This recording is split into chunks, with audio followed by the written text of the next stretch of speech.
Good afternoon, and welcome to the Falmouth Museums on the Green, home of the Falmouth Historical Society. This is an exciting weekend for the museum. We have been closed for almost 18 months and are celebrating our reopening with an addition to our annual reading of the U.S. Declaration of Independence. First, we will hear excerpts from the letters exchanged from 1774 until 1776 by John and Abigail Adams, the Commonwealth of Massachusetts' original first couple. They expressed their hopes and their concerns about gaining liberty and freedom, as well as the independence that the Congress approved on the 2nd of July.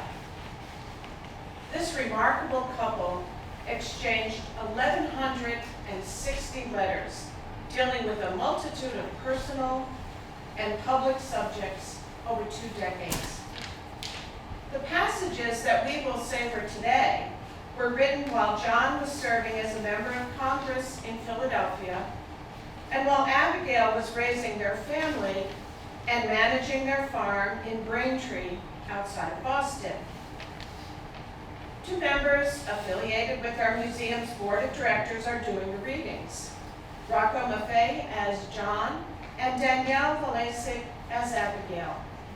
Congressman and Mrs. Adams, the floor is yours.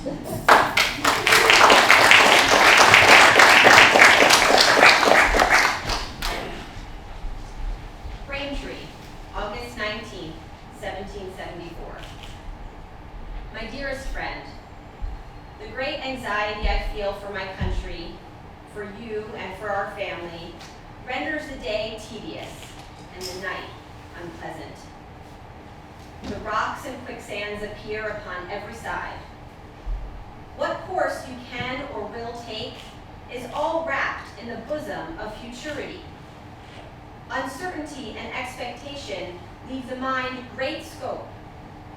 Did any kingdom or state regain their liberty when once it was invaded without bloodshed? I cannot think of it without horror. Yet we are told that all the misfortunes of Sparta were occasioned by their too great solicitude for present tranquility, and by an excessive love of peace, they neglected the means of making it sure and lasting. They ought to have reflected, says Polybius, that as there is nothing more desirable or advantageous than peace, when founded in justice and honor, so there is nothing more shameful and at the same time more pernicious when attained by bad measures and purchased at the price of liberty. You cannot be, I know, nor do I wish to see you, an inactive spectator. We have too many high-sounding words and too few actions that correspond with them. My dear,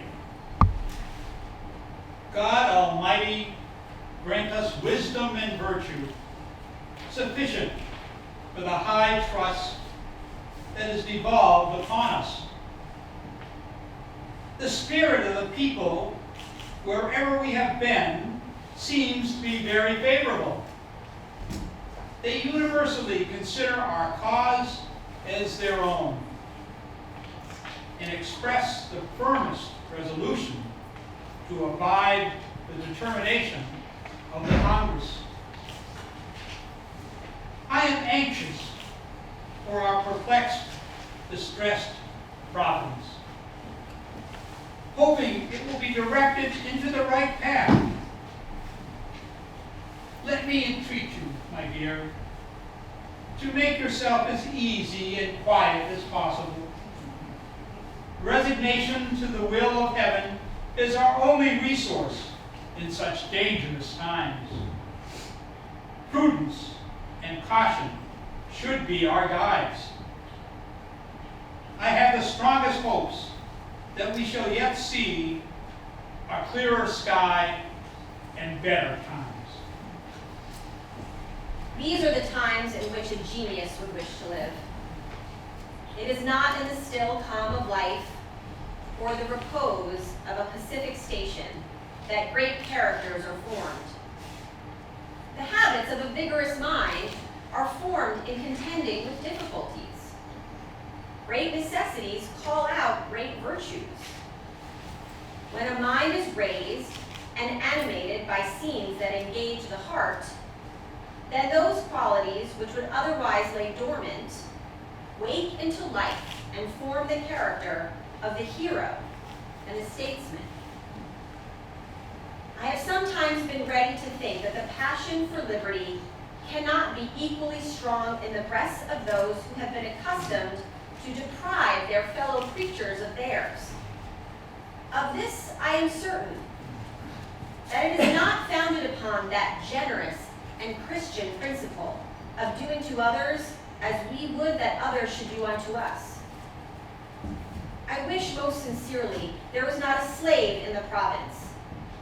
It always seemed a most iniquitous scheme to me, to fight ourselves for what we are daily robbing and plundering from those who have as good a right to freedom as we have.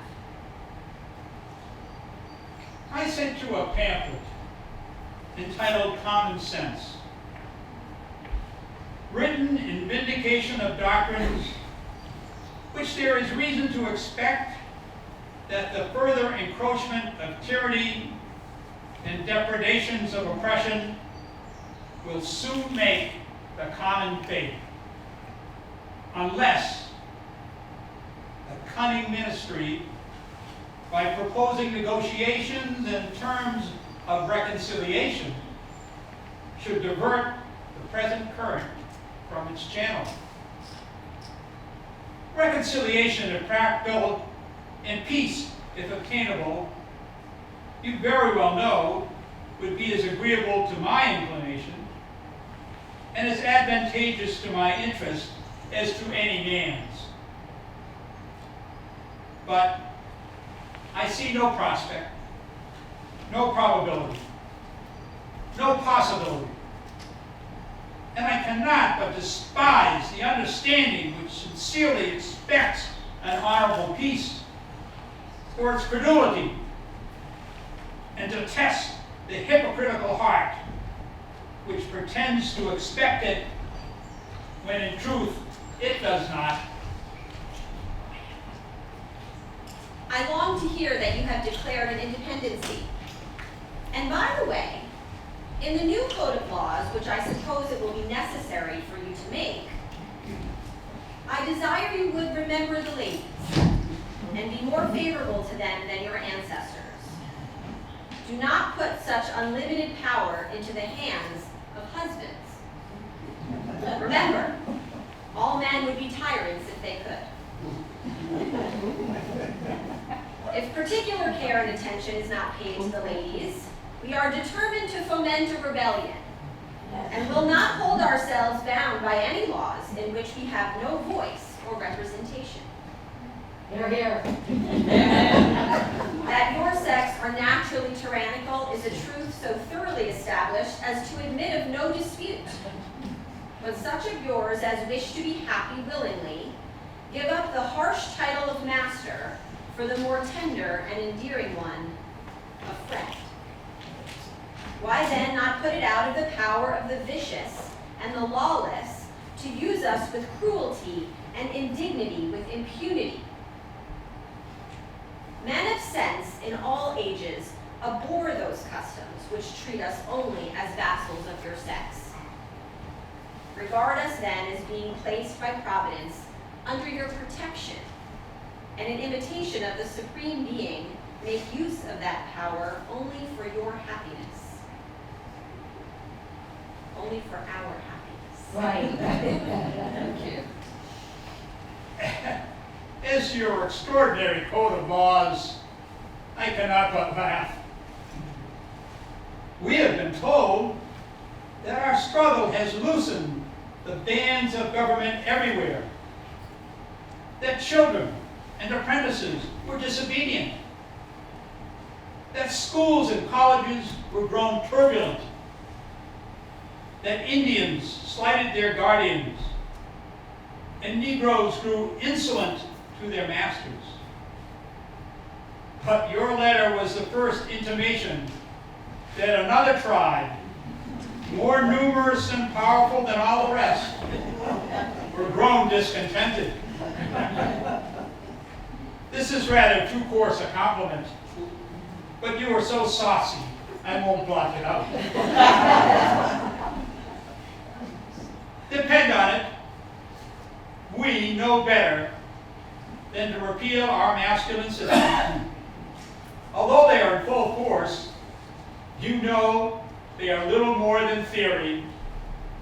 We dare not exert our power in its full attitude. We are obliged to go fair and softly, and in practice, you know, we are the subjects. We have only the name of masters, and rather than give up this, which would completely subject us to the despotism of the petticoat, I hope General Washington and all our brave heroes would fight. If we mean to have heroes, statesmen, and philosophers, we should have learned women. The world perhaps would laugh at me and accuse me of vanity, but you, I know, have a mind too enlarged and liberal to disregard the sentiment. If much depends, as is allowed, upon the early education of youth, and the first principles which are instilled take the deepest root, great benefit must arise from literary accomplishments in women. In one or two of your letters, you remind me to think of you as I ought. Be assured, there is not an hour in the day in which I do not think of you as I ought. That is with every sentiment of tenderness, esteem, and admiration. I think you shine as a stateswoman of late, as well as a farmeress. Pray, where do you get your maxims of state? They are very apropos. A people fired with love of their country and of liberty, a zeal for the public good, and a noble emulation of glory will not be disheartened or dispirited by a succession of unfortunate events. But like them, may we learn by defeat the power of becoming invincible. A people may let a king fall, yet still remain a people. But if a king let his people slip from him, he is no longer a king. And as this is most certainly our case, why not proclaim to the world in decisive terms our own importance? Philadelphia, July 3rd, 1776. Yesterday, the greatest question was decided which ever was debated in America. And a greater perhaps never was or will be decided among men. A resolution was passed without one dissenting colony that these united colonies are and of right ought to have full power to make war, conclude peace, establish commerce, and to do all the other acts and things which other states may rightfully do. You will see in a few days a declaration setting forth the causes which have impelled us to this mighty resolution, and the reasons which will justify it in the sight of God and man. But the day is past. The 2nd day of July, 1776, will be the most memorable epoch in the history of America. I am apt to believe that it will be celebrated by succeeding generations as a great anniversary festival. it ought to be commemorated as a day of deliverance by solemn acts of devotion to God Almighty. It ought to be solemnized with pomp and parade, with shows, games, sports, guns, bells, bonfires, and illuminations from one end of this continent to the other, from this time forward, forevermore. You will think me transported with enthusiasm, but I am not. I am well aware of the toil and blood and treasure that it will cost us to maintain this declaration and support and defend these states. Yet through all the gloom, I can see the rays of ravishing light and glory. I can see that the end is more than worth all the means, and that posterity will triumph in that day's transaction, even although we should rue it, which I trust in God we shall not.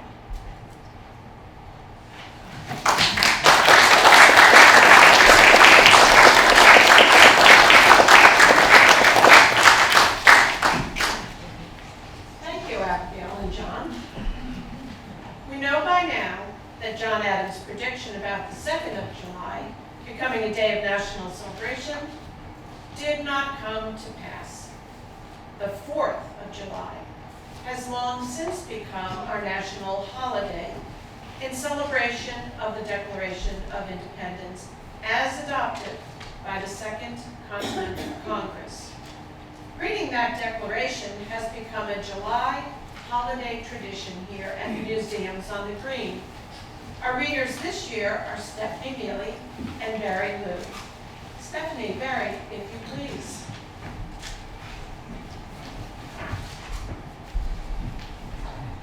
In Congress, July 4th, 1776. The unanimous declaration of the 13 United States of America. When in the course of human events it becomes necessary for one people to dissolve the political bands which have connected them with another, and to assume among the powers of the earth the separate and equal station to which the laws of nature and of nature's God entitle them, a decent respect to the opinions of mankind requires that they should declare the causes which impel them to the separation.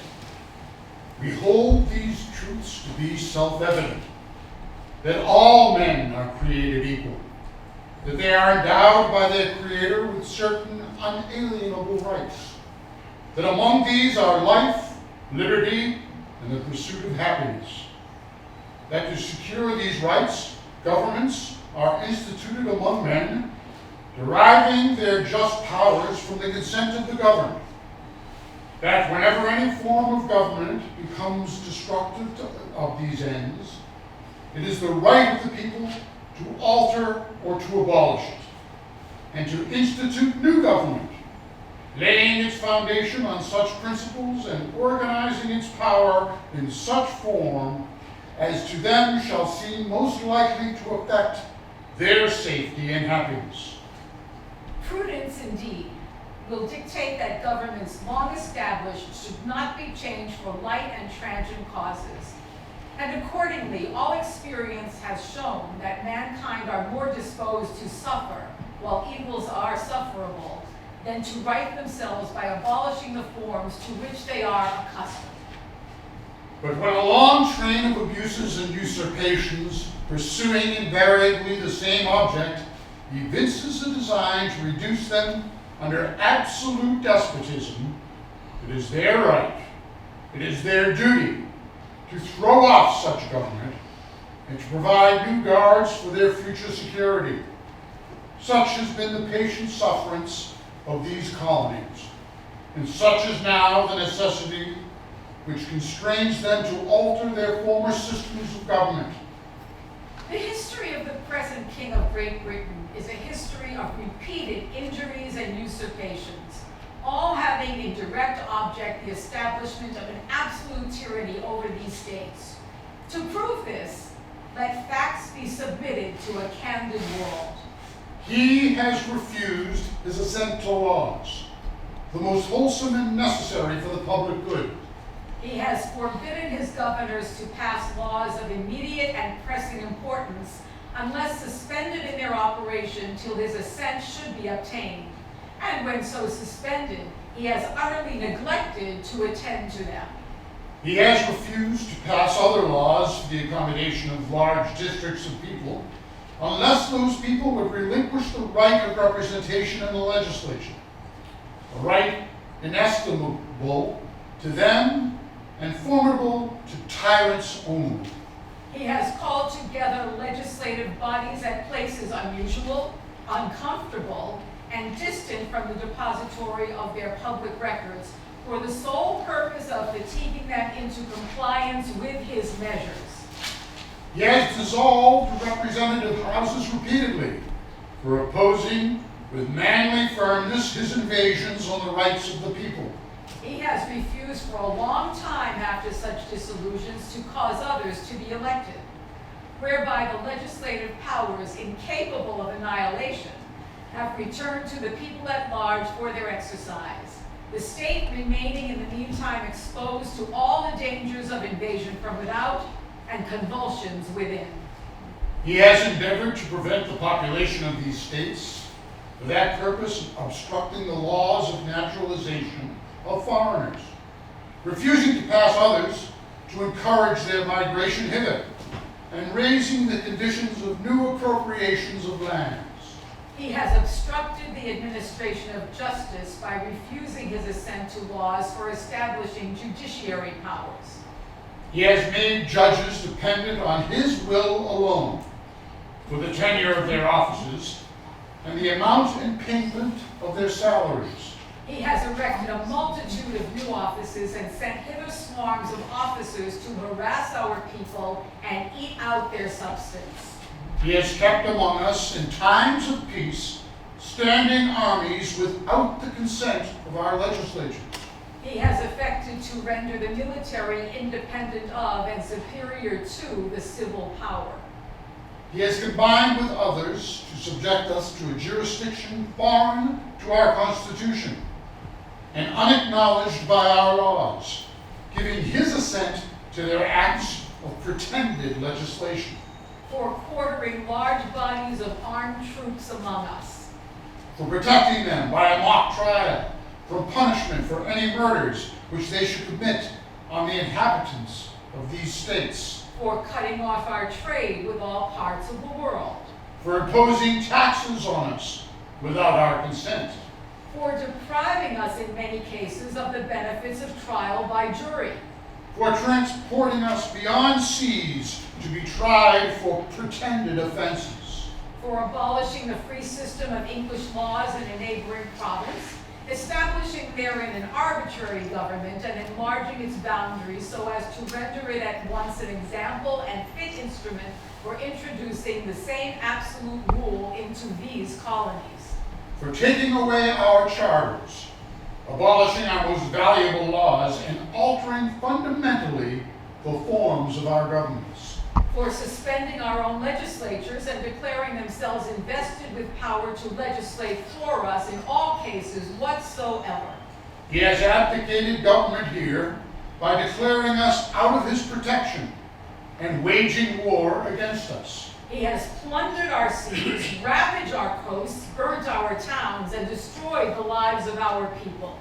He is at this time transporting large armies of foreign mercenaries to complete the works of death, desolation, and tyranny, already begun with circumstances of cruelty and perfidy, scarcely paralleled in the most barbarous ages, and totally unworthy the head of a civilized nation.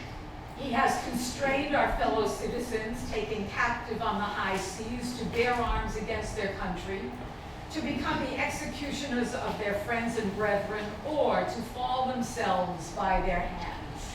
He has excited domestic insurrections amongst us and has endeavored to bring on the inhabitants of our frontiers, the merciless Indian savages, whose known rule of warfare is an undistinguished destruction of all ages, sexes, and conditions. In every stage of these oppressions, we have petitioned for redress in the most humble of terms. Our repeated petitions have been answered only by repeated injury. A prince whose character is thus marked by every act which may define a tyrant is unfit to be the ruler of a free people. Nor have we been wanting in attentions to our British brethren. We have warned them from time to time of attempts by their legislature to extend an unwarrantable jurisdiction over us. We have reminded them of the circumstances of our emigration and settlement here. We have appealed to their native justice and magnanimity, and we have conjured them by the ties of our common kindred to disavow these usurpations, which would inevitably interrupt our connections and correspondence. They too have been deaf to the voice of justice and of consanguinity. We must therefore acquiesce in the necessity which denounces our separation and hold them as we hold the rest of mankind, enemies in war, in peace, friends.